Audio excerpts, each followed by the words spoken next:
ар бир фракциядан же болбосо депутаттык топтон бир комитетке 3төн ашпасын дегениңиз дагы туура. Бул жана башка 9 комитет болсо пропорционально башка комитеттерде дагы депутаттар жетиштүү болуш керек.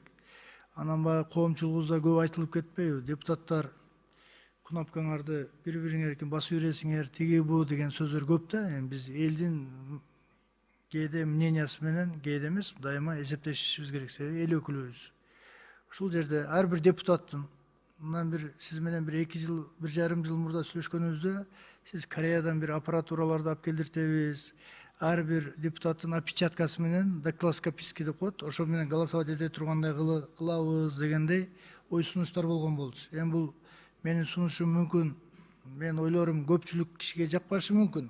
А бирок бара-бара сөзсүз биз буга келебиз. Рано или поздно. Себеби коомчулук ошону талап кылат.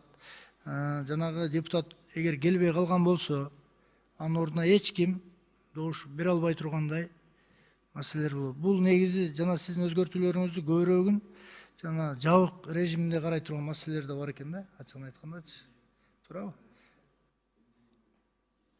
Ушуга Мен жооп берип коеюн.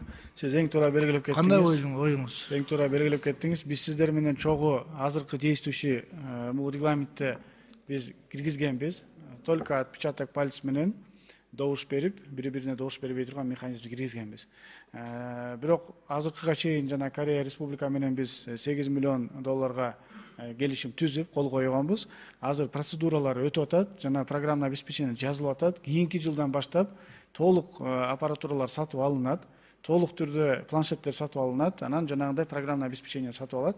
Кийинки жылдан баштап биз күтүп атабыз. Кудайым буйрса келип калса ошолордун баардыгы. Мындан ары бири-биринин кнопкасын баса албайт. Мындан ары сиз айткандай только отпечаток палец же сечение глаз, жанагы көздүн немеси менен гана добуш бере ала тургандай механизм кирди. Анан регистрация дагы ошол менен өтөт.